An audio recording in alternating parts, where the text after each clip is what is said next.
Louvado seja Deus. Eu quero aqui saudar a todos com a graciosa paz do nosso Senhor e do nosso Salvador Jesus Cristo. Louvar a Deus por essa oportunidade. Eu sempre me alegro muito quando eu tenho a oportunidade de ouvir, de falar, de meditar, de aprender, guiado pela palavra do nosso Deus. A maior riqueza que Deus deixou para o homem é a sua palavra.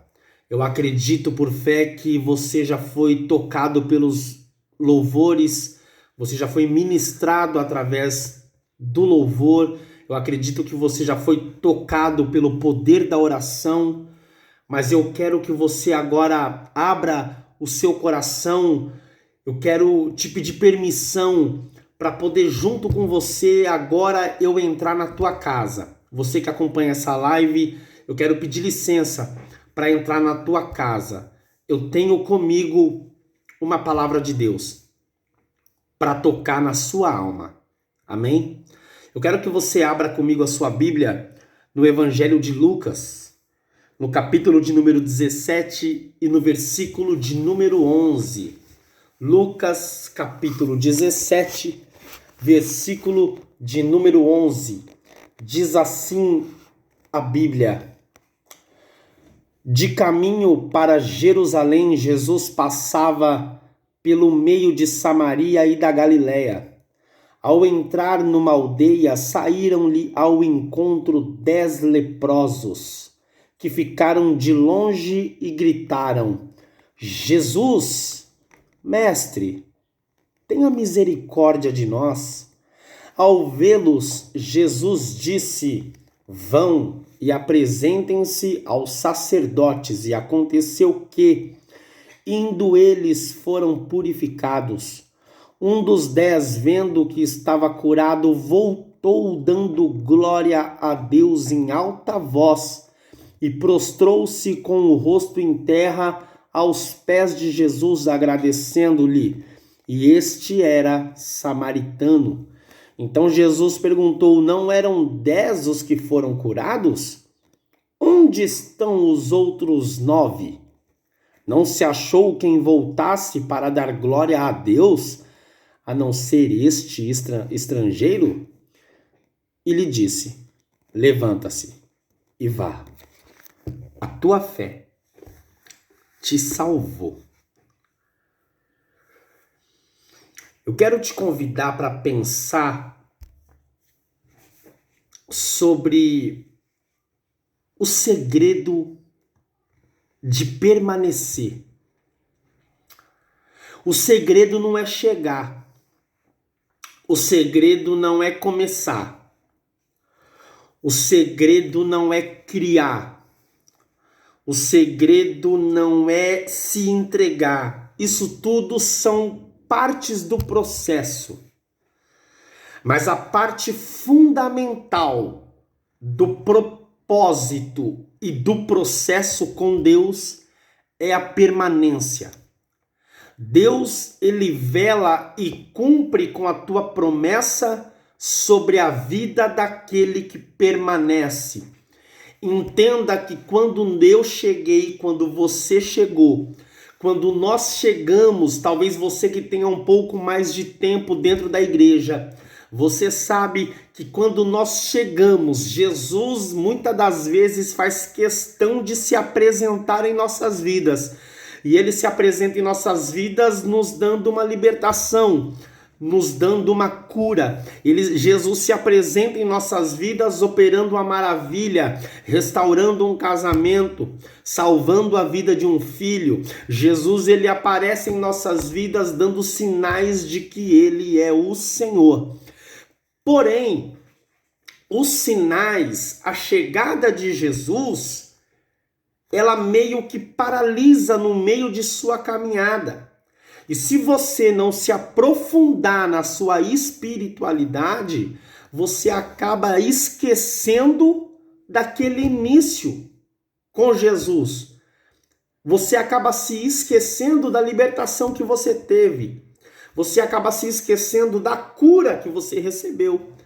E aquele que não reconhece Jesus todos os dias como Senhor de sua vida, acaba dando a glória de Jesus para qualquer outra coisa. Eu vou repetir. Quando nós não fazemos a manutenção diária da nossa vida espiritual, o que é isso? Isso é uma igreja que não depende de sinais, que não depende de milagres para poder fazer a sua manutenção. Como assim, pastor? E nós vivemos hoje num tempo onde as pessoas estão muito dependentes de profecia, estão muito dependentes de sinais, estão muito dependentes de movimento. A Bíblia vai falar de um aleijado que precisava do movimento das águas para poder então ser jogado para que o anjo o tocasse. Jesus se apresenta diante dele e através do poder da palavra, Jesus levanta aquele aleijado do seu leito. Ou seja, muita gente procura movimento, só que o movimento está lotado. O movimento tem muitas pessoas. O movimento talvez não vai ter espaço para você. O movimento talvez não vai ter espaço para mim. O que Jesus está dizendo? Saia da procura e da dependência de movimento e busque intimidade com a minha palavra. Porque é através da intimidade com a minha palavra que você levantará do seu leito. O que eu estou querendo dizer é, eu não preciso mais tanto de sinais e de milagres quando eu me aproximo mais da palavra do Senhor, porque a própria palavra me fará perceber pequenos sinais, pequenos milagres que acontecem todos os dias na minha vida. O que é isso, pastor? É o que Paulo fala na sua carta. Paulo diz assim, que aquilo que é espiritual se discerne espiritualmente. O homem carnal não pode, a mulher carnal não tem como, não há possibilidade de discernir coisas espirituais. Por quê? Porque está distante. Agora, quando eu e você nos aproximamos pela graça, pela misericórdia dos pés do Senhor, nós entendemos uma coisa, que todos os dias nós vivemos por milagre, respiramos por milagre, acordamos por milagre. Hoje você abriu os olhos, hoje de manhã você acordou, talvez a sua conta bancária não esteja boa, talvez a mistura hoje no seu prato não é a que você gostaria de comer, talvez a roupa que você tem para vestir, talvez não seja da marca famosa, mas Jesus está dizendo, não faltará comida no teu prato, não faltará veste, não andará nu. Deus está dizendo assim, o maior milagre que você pode viver é a vida, porque a vida é a oportunidade que Deus me dá, a vida é a oportunidade que Deus te dá para a gente poder nos arrepender, e quando Ele escolher me recolher, e quando Ele te escolher te recolher, nós possamos ir para o céu. Então valorize o seu dia. O salmista escreveu assim no Salmo 3: deitei, dormi e acordei, porque o Senhor me sustentou. Se você tem vivido a substância de Deus, se você tem sido sustentado pelo Senhor, pastor, estou sendo sustentado como? Está respirando? Você paga pelo ar que você respira? Não, você não paga, Deus está te dando, então glorifique a Ele, porque Ele te deu essa oportunidade. Nós temos que aprender a ser menos dependentes de milagre e totalmente dependentes da palavra. Então eu quero pautar a minha mensagem hoje no segredo de permanecer. Paulo diz assim: sedes firmes e constantes. Em Hebreus está escrito assim: e olhando fixamente para o autor e o consumador da nossa fé. Repare que não é somente olhar, é olhar fixamente. Porque se eu só olhar e passar alguma coisa do lado, eu posso desviar o meu olhar. Agora, se eu olho fixamente, eu não desvio. A Bíblia diz assim: aquele que espera em Cristo Somente para essa vida é o mais miserável dentre todos os homens. Aqueles que esperam em Cristo para essa vida querem a sua herança nessa terra. Mas nós que esperamos em Cristo para a eternidade, receberemos a nossa herança no céu, aonde o ladrão não rouba, aonde a traça não come e aonde o ferrugem não corrói. Guarde o seu tesouro no céu, acumule os seus bens no céu. Seja bom com Deus e Deus fará o melhor por você. Como que eu começo a fazer isso, pastor? Permanecendo. Entremos no texto agora. Escuta. Jesus, ele vai aonde ninguém vai. Jesus, ele faz o que ninguém quer fazer. Repare, para você que conhece a Bíblia, que mais uma vez Jesus decide passar pelo caminho de Samaria. Quando ele passa por esse lugar, ele passa pelo confim da Galileia, a Bíblia vai falar. Ele chega numa região que tem o nome de Pérea. A região de Pérea, ela é composta por aldeias, tendo na sua maioria aldeias de pessoas rejeitadas pela sociedade, aldeias compostas por pessoas proibidas de ter círculo social, por não ter saúde física inteira, não ter saúde mental inteira, ou então ter problemas religiosos. Ou seja, quem era rejeitado pela religião, quem era rejeitado pela sociedade, quem sofria de uma doença contagiosa, era colocado nessas aldeias. Pessoas naturais, pessoas saudáveis, pessoas normais, evitavam passar por aquela região, porque a religião os proibia. Porque se eles passassem por aquela região e tivessem contato com algum doente, eles também estariam impuros. E eles não queriam ficar impuros. Então era uma região de completo abandono. Só que Jesus chegou. E Jesus agora ele vai descendo em direção àquele local.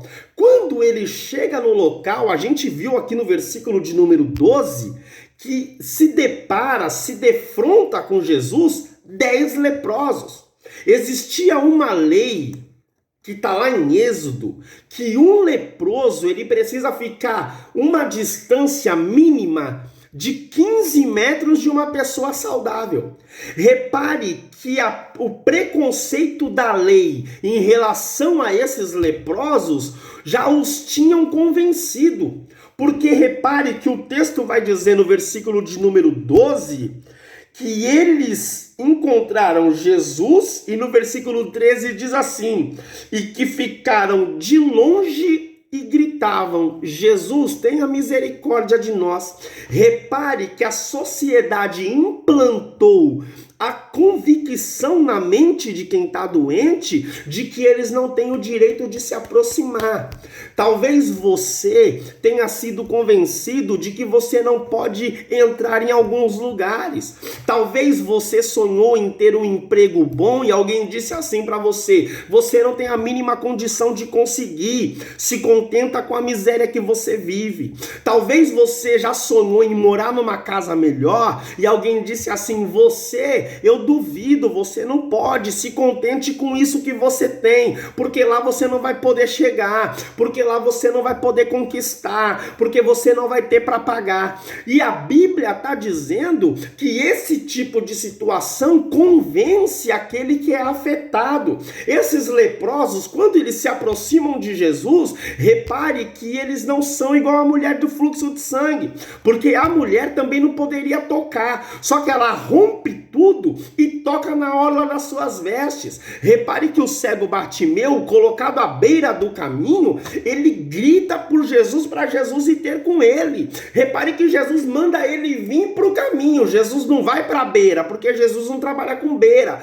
Jesus trabalha com centro. Jesus tem que ser o centro da minha vida e o centro da sua vida. Só que esses 10 leprosos, eles estavam tão convictos de que eles não poderiam se aproximar, que eles clamam de longe. E é nessa hora que eu fico mais apaixonado, que eu me sinto mais amado por Jesus. Porque mesmo de longe, eles clamavam.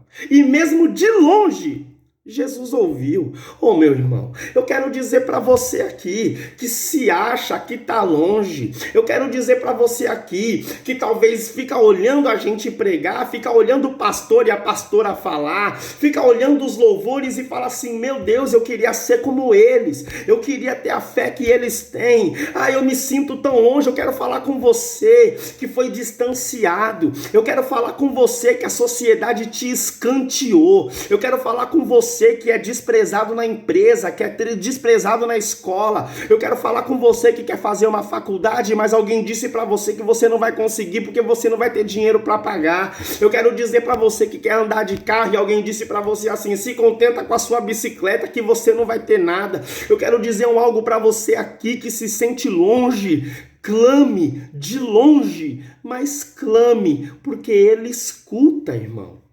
Oh, aleluia! Isso é muito lindo, e entenda que o apelo dos leprosos era por misericórdia. A palavra misericórdia, ela tem a origem latina e ela é formada pela junção de duas palavras. Miserere, que quer dizer compaixão, e córdia, que quer dizer coração. O que esses homens estavam dizendo? Senhor, mestre, Jesus, tenha compaixão no seu coração por nós. Aleluia.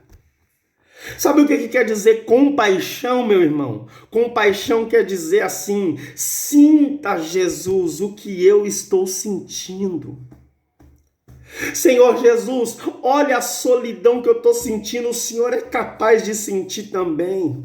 É assim que você tem que clamar, irmão. Senhor Jesus, talvez alguém não entenda a minha dor, talvez alguém ache que eu estou chorando demais, alguém acha que eu estou fazendo mimimi, alguém acha que eu estou com frescura, alguém acha que eu estou potencializando a minha dor, mas o Senhor sabe o que eu estou sentindo. Senhor Jesus, tenha misericórdia de mim, e Jesus olhará para você com compaixão de coração. Louvado seja Deus. E no versículo de número 14, Jesus responde rapidamente. Repare que no 13, no 12 eles veem Jesus, no 13 eles clamam de longe por misericórdia, e no 14 Jesus não toca. Olha como é que Jesus é interessante.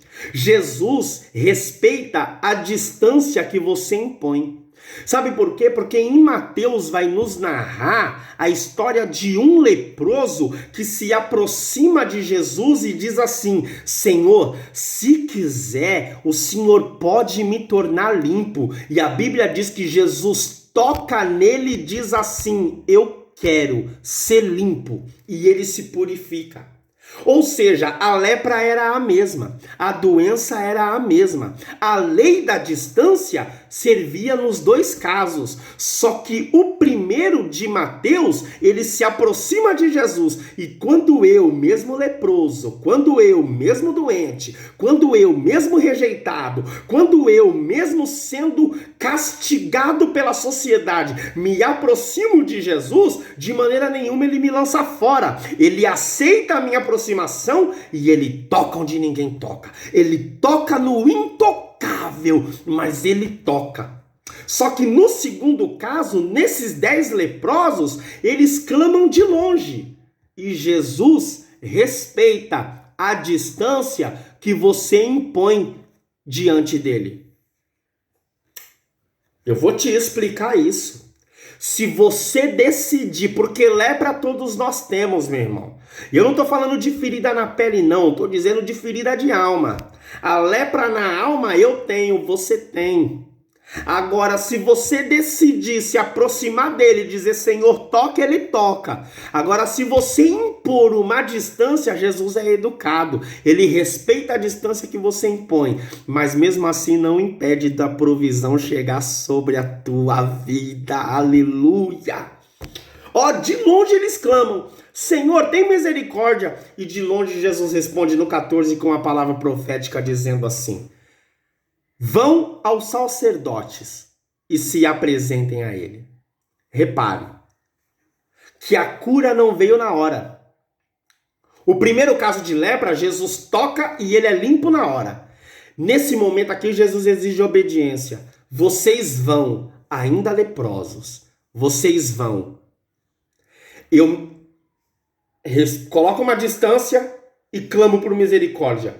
E Jesus me responde com a palavra profética exigindo obediência. Ei, não vou te tocar agora, porque você está distante de mim porque você quis. Mas você vai embaixo da minha palavra e se apresenta ao sacerdote. Jesus apontou para a lei. Se mostrem ao sacerdote.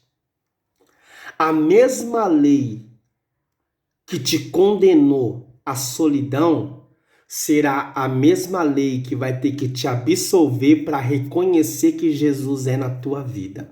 Vou dizer de novo. A mesma lei que disse que você não pode, vai ser a mesma lei que vai ter que olhar e dizer: Jesus transformou a vida dele, Jesus mudou a história dela. Se foi a lei que te trouxe, Jesus aponta para a lei, para que a lei reconheça que a graça tem poder sobre tudo. Ó, Jesus diz assim para eles: vai, é no caminho que vai chegar. E no versículo 15 e no 16, nós vemos aqui a construção de um milagre completo. Preste atenção nisso. Existe milagre e existe o milagre completo. Todo milagre, ele tem no pano de fundo um propósito. Não existe milagre sem propósito. A continuidade para fazer o meu milagre se tornar um propósito depende de mim, depende de você. O milagre nós não temos capacidade de fazer. Quem faz por nós é Jesus. Agora, para fazer o meu milagre, para fazer o seu milagre se tornar propósito, aí depende de nós. O que acontece? Quando no meio do caminho um deles percebe que a lepra já tinha sumido do seu corpo, ele volta, se prostra diante de Jesus e o adora, dando glória a Deus. Agora eu te faço uma pergunta. O que esses 10 leprosos encontraram em Jesus? Rapidamente eu te respondo. Eles encontraram atenção, coisa que eles não tinham. Eles encontraram amor, coisa que eles não tinham.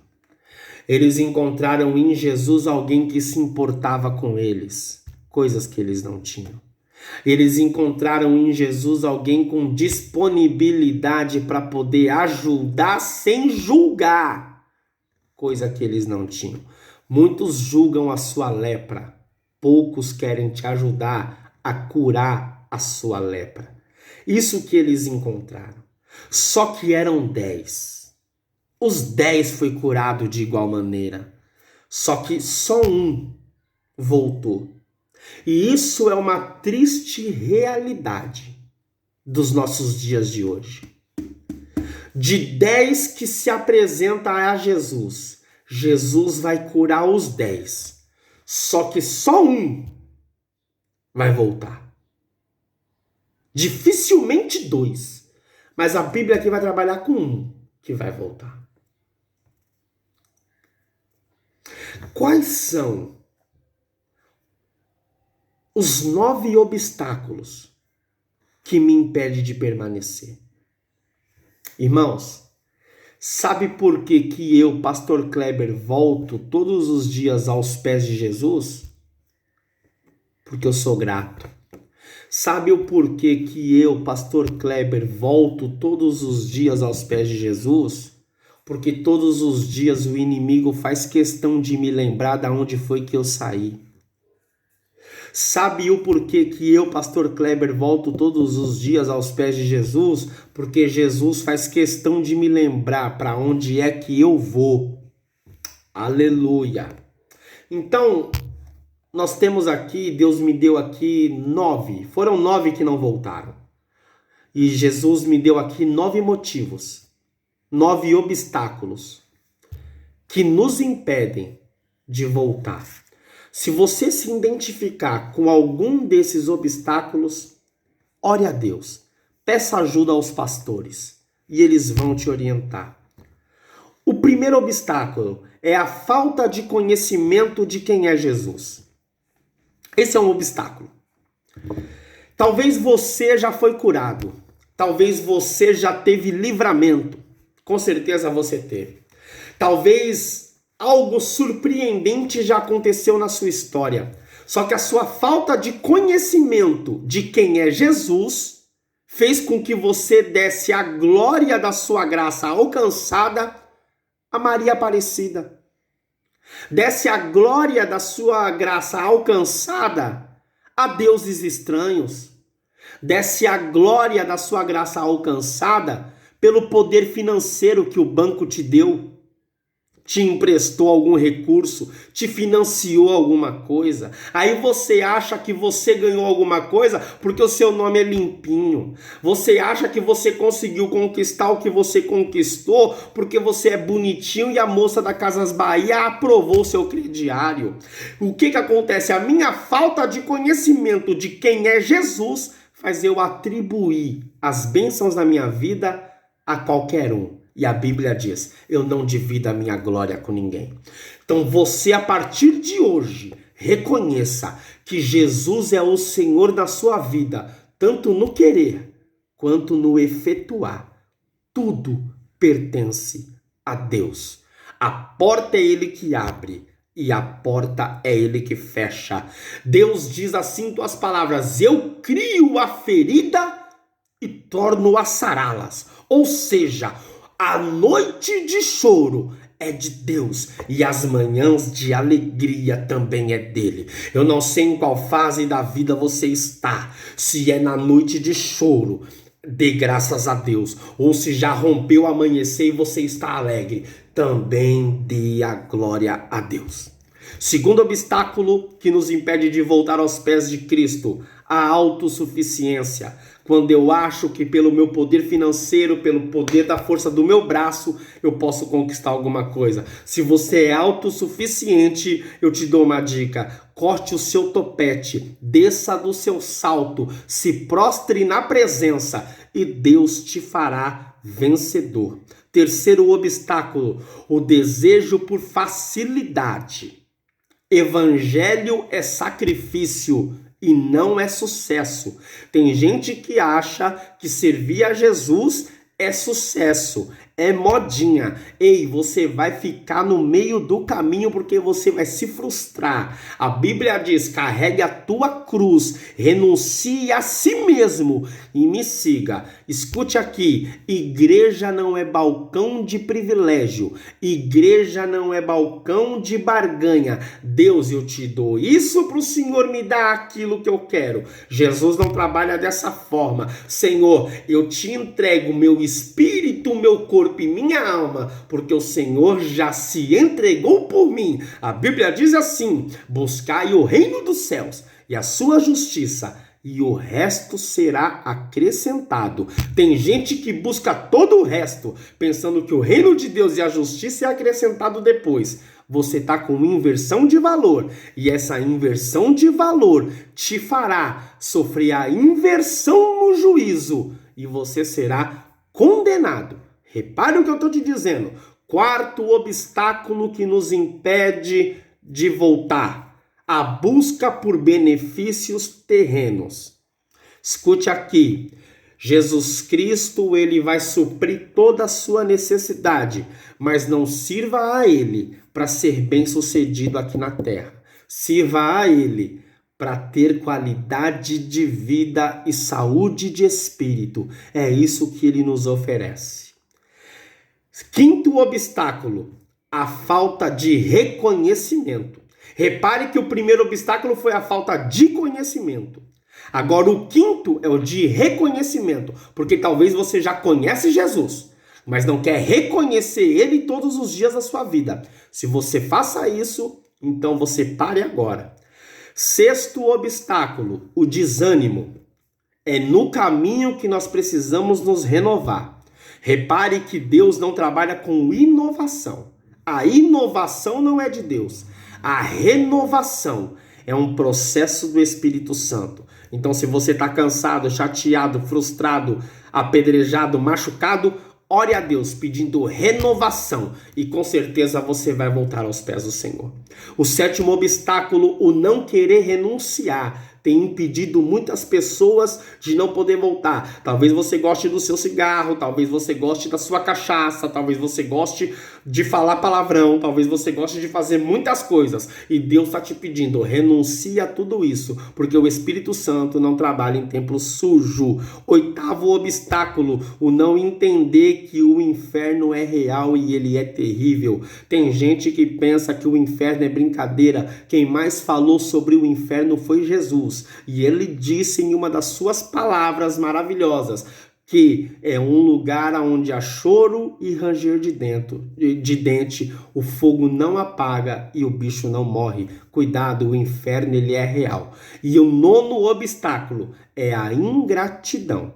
Seja grato, porque a cruz era para mim, a cruz era para você.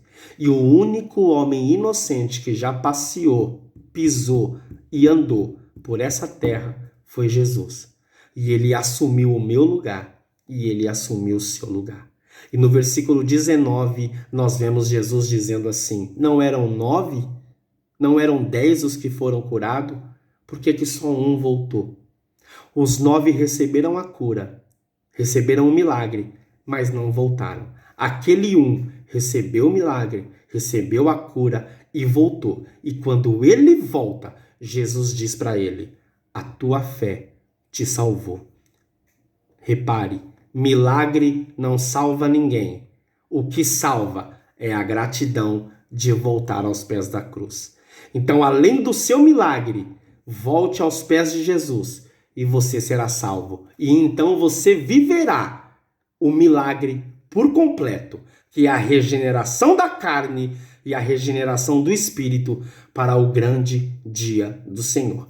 Que Deus te abençoe e guarde isso no seu coração. O segredo é permanecer. Que Deus te abençoe. Obrigado pela oportunidade.